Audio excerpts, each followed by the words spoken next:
Olá, tudo bem? Vamos dar início a mais um módulo do nosso mini curso. Vamos falar agora sobre os fundamentos pedagógicos e da organização curricular dos cursos de formação docente. Primeiro vamos falar dos fundamentos pedagógicos, que podemos dizer é o cerne, é a parte essencial da formação do professor de educação básica. O professor de educação básica, ele precisa ter o desenvolvimento das competências de leitura e produção de textos em língua portuguesa e o domínio das nomenclaturas. O que o texto quer dizer é que, para além do conhecimento específico da sua formação, da sua licenciatura, o licenciando em matemática tem que dominar plenamente a matemática, o licenciando em história tem que ter uma formação profunda sobre a história do Brasil, a história universal, a história da Grécia Antiga, a história da Roma Antiga, a história dos povos incas, maias, enfim, a história. Mas para além disso, todos os professores têm que ter domínio da leitura, da escrita em língua portuguesa, tem que ser um excelente leitor e um excelente produtor de texto e dominar as nomenclaturas da ciência da pedagogia, da ciência da educação, certo? Um bom professor não pode ter um vocabulário reduzido. Um bom professor não pode dizer ou não pode encontrar-se numa situação de que não consegue produzir um texto sobre a sua área de conhecimento ou sobre fatos universais, conhecimentos gerais, uma redação, uma dissertação. Isso faz parte do repertório de um bom professor e está dentro dos fundamentos da sua formação. Compromisso com as metodologias inovadoras. Ora, eu vou ter que falar novamente, embora pareça batido, chover no molhado.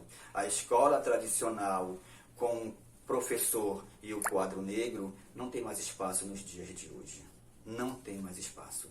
O profissional, ele precisa buscar metodologias inovadoras. Isso em âmbito das políticas macro, das políticas do sistema de ensino que esse professor pertence, da escola que esse professor pertence, mas ele também tem que ser proativo, ele também tem que procurar inovar nas suas metodologias, tá certo? Nós vivemos a era das tecnologias da informação e comunicação e não faz mais sentido o professor se ater apenas ao quadro negro, à lousa e ao livro didático, né? Isso não é mais suficiente. Os nossos alunos querem mais, porque os nossos alunos têm mais a oferecer.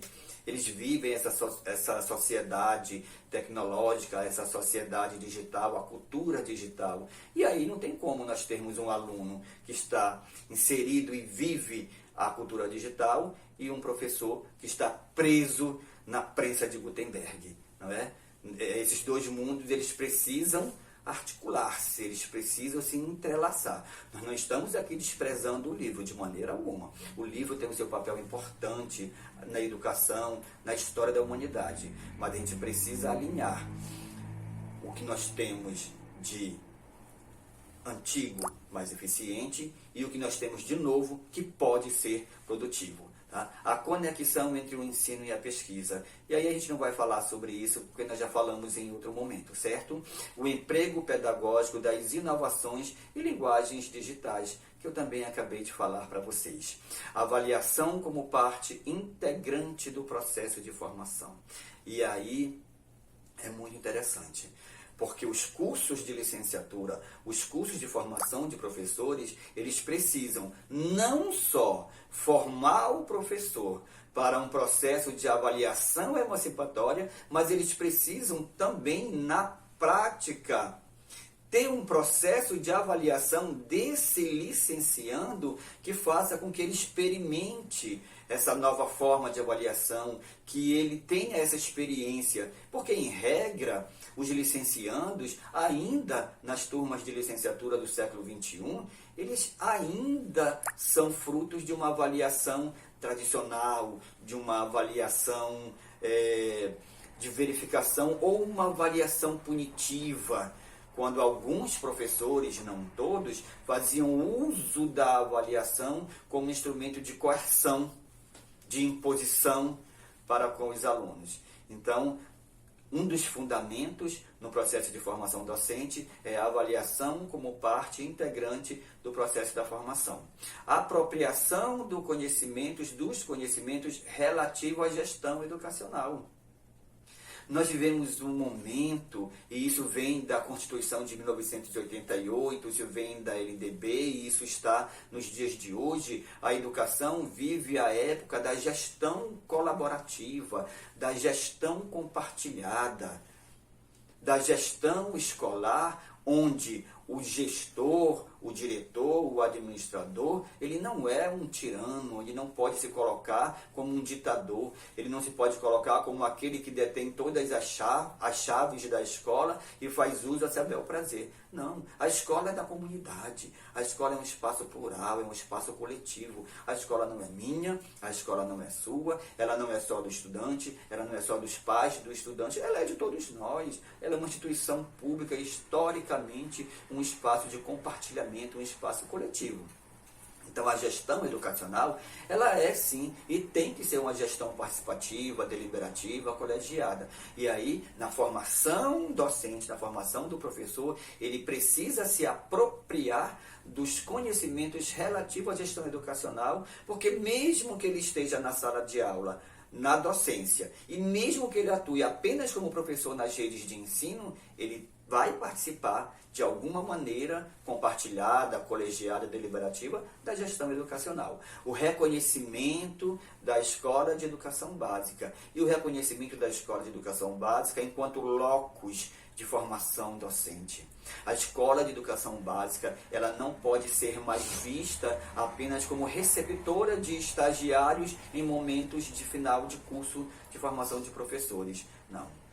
A escola de educação básica, ela tem que ser olhada, ela tem que ser entendida, percebida e ela tem que ser compreendida como um espaço privilegiado na formação docente, na formação de professores. Porque se assim não for, a educação básica vai estar sempre distante da formação do professor que vai atuar nessa educação básica. Ela é o laboratório que esse professor vai se formar nesse laboratório para depois atuar enquanto regente, enquanto docente, nesse espaço privilegiado onde ele se formou também, onde ele também fez a sua formação. O compromisso com a educação integral dos professores em formação.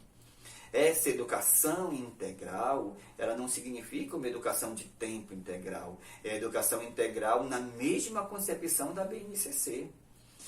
É a formação que considere os conhecimentos cognitivos, o intelecto, mas também aspectos emocionais, físicos, sociais, culturais, da mesma maneira que a partir da BNCC, que é uma política pública que visa garantir aprendizagens essenciais de forma justa e equânime para todos os estudantes da educação básica, que os currículos escolares sejam construídos a partir de um norteador comum para a garantia das aprendizagens dos alunos de todo o Brasil.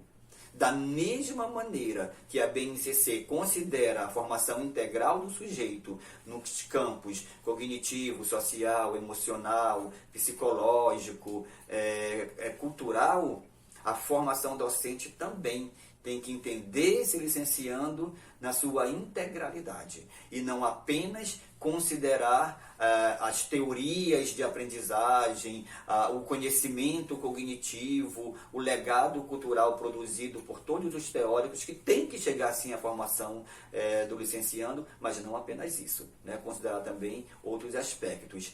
E as decisões pedagógicas com base em evidências. O professor em sala de aula, o gestor na escola, o coordenador pedagógico. Eles não podem tomar decisões apenas pelo bel prazer, apenas porque eu quero, apenas porque é assim que eu gosto, né? Você sabe aquela figura do diretor que diz assim: ah, aqui tem que ser assim, porque na minha casa eu faço assim. Eu organizo a minha casa desse jeito, eu vou organizar a escola desse jeito. Não, a escola não é a casa do gestor, do diretor, do administrador. Vocês querem um exemplo? Eu sempre uso esse exemplo da história de que quando você entra numa escola e você sabe dizer: ah, eu acho que o diretor, a diretora dessa escola é fulana, porque está a cara dela. Isso é um erro. Escola não tem que ter cara de diretor, escola tem que ter a cara da comunidade, a cara do coletivo. E aí é preciso nós rompermos com essa lógica de que as decisões pedagógicas, elas são fruto da imaginação de um professor, da imaginação do diretor, da imaginação de um coordenador pedagógico. As decisões pedagógicas, elas têm que ser tomadas com base em dados, em fundamentos, em evidências, em pesquisas educacionais, em pesquisas de pós-graduação. E é um outro erro que nós temos, é que a educação básica pouco se apodera do legado da pós-graduação. Você já parou para se perguntar quantas pesquisas, quantas dissertações de mestrado no âmbito da educação nós temos nas universidades federais de norte a sul desse país? Quantas teses de doutorado que falam sobre processos de aprendizagem, que falam sobre gestão escolar nós temos? Você pode acessar isso através da internet, através de bancos de dados oficiais do MEC, do CNPq. E é isso que deve fundamentar as decisões pedagógicas, e não a mera vontade do professor, do gestor, do coordenador pedagógico, que decide fazer algo de uma forma na escola, porque na casa dele é assim, porque ele quer que seja assim, porque ele gosta assim. A escola não é espaço para gestor ou coordenador pedagógico exercer o seu gosto, o seu bom gosto ou o seu mau gosto. As decisões em âmbito pedagógicos têm que ser tomadas a partir de evidências, tá certo? Agora nós vamos falar sobre a carga horária e a organização curricular dos cursos de formação inicial. Bem, a BNCC ou BNC Formação, ela traz que os cursos de formação inicial, eles têm que ter um mínimo de 3.200 horas. Essas 3.200 horas, elas são divididas em 3 grupos. O primeiro grupo, com 800 horas, que é a base comum, que compreende os conhecimentos científicos, educacionais e pedagógicos, e os fundamentos da educação e suas articulações com os sistemas, as escolas e as práticas educacionais. Nós podemos dizer que é a parte introdutória da formação inicial. São os fundamentos, né, que compreendem a ciência da educação, que compreendem os aspectos pedagógicos, que compreendem a legislação, certo? Essa parte são 800 horas. O grupo 2 são 1.600 horas. Essas 1.600 horas, elas são destinadas para a aprendizagem dos conteúdos específicos das áreas. Então, o licenciando em matemática vai ter 1.600 horas destinado ao conhecimento matemático, assim como o licenciando de história vai ter essa carga horária destinada ao conhecimento da história, o licenciando de física e assim sucessivamente, de educação física, de química, certo? Então, eles têm aí blocos, disciplinas, a partir de cada autonomia universitária, mas tem que dar uma somatória de 1.600 horas. O terceiro grupo, de 800 horas, ficaram destinadas para a prática pedagógica. E essa prática pedagógica, ela é subdividida em 2 etapas. 400 horas sendo para estágio supervisionado, certo? E outras 400 horas para práticas nos componentes do grupo 1 e 2. Então, vocês estão percebendo que o grupo 1, que é aquela fundamentação geral, que o conhecimento científico, e o grupo 2, que é a parte específica dos conhecimentos relativos à disciplina ou à área que o professor está se formando, ele tem essa parte teórica, mas ela tem 400 horas destinado a componentes práticos. Então seria 200 para cada um, onde o aluno vai ter que participar de atividades práticas relacionadas a esses grupos, ao grupo 1 e grupo 2, certo? São aquelas atividades acadêmicas, extraclasse, aquelas atividades de campo que não podem ser confundidas com o estágio. O estágio tem 400 horas e essas outras 400 horas serão distribuídas em atividades práticas dos componentes do grupo 1 e 2, certo? Agora nós vamos falar sobre a formação para a gestão escolar. Muito bem? Nós temos isso disposto na LDB, que a formação para atuar em administração, planejamento, inspeção, supervisão, orientação educacional para a educação básica, ela se dá nos termos do artigo 64 da Lei de Diretrizes e Bases da Educação Nacional. Tá? E essa formação ela pode se dar através de duas maneiras. A primeira são os cursos de graduação em pedagogia. Né? Então, esses cursos de graduação em pedagogia, com carga horária de 3.600 horas, elas habilitam para a docência na educação infantil, nas séries iniciais, o ciclo 1 do ensino fundamental, mas também habilitam para a gestão escolar, quer seja como administrador, como supervisor, coordenador pedagógico, orientador educacional, inspetor. Essas nomenclaturas mudam muito de sistema para sistema. Né? Os sistemas estaduais e os sistemas municipais, eles usam as suas nomenclaturas, diretor escolar, gestor escolar, administrador escolar, mas o fato é que esse profissional ele tem que ter a formação inicial em pedagogia.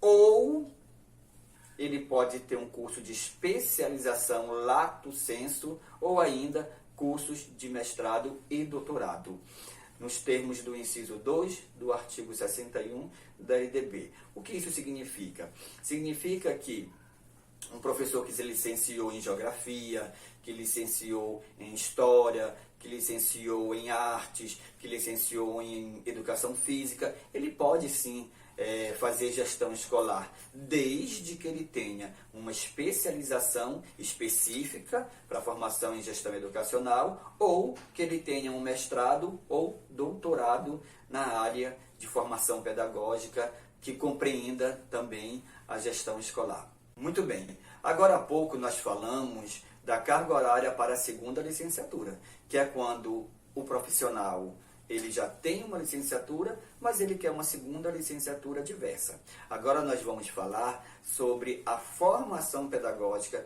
para aqueles que têm uma graduação, pode ser bacharelado, pode ser um outro curso que não seja licenciatura, mas ele vai se formar em uma licenciatura.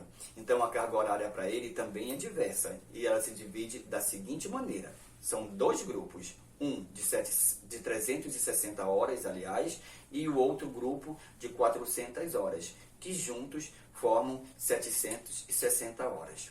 O primeiro grupo, de 360 horas, é destinado para o desenvolvimento das competências profissionais integradas às 3 dimensões constantes na BNC Formação. Lembra daquelas 3 dimensões que são as competências específicas, que é o conhecimento profissional, a prática profissional e o engajamento profissional? Pois é, então se eu tenho um bacharelado e vou cursar uma licenciatura, eu vou ter 360 horas de formação dentro desses 3 campos. O segundo grupo são 400 horas para a prática pedagógica na área ou no componente curricular. Se eu sou graduando, sou bacharel em filosofia ou bacharel em teologia e eu vou cursar uma licenciatura, eu vou ter que me submeter a um estágio de 400 horas em estágio de matemática ou 400 horas em estágio em turmas de História, se eu estiver cursando uma licenciatura de História depois de ter um bacharelado, uma graduação inicial, certo?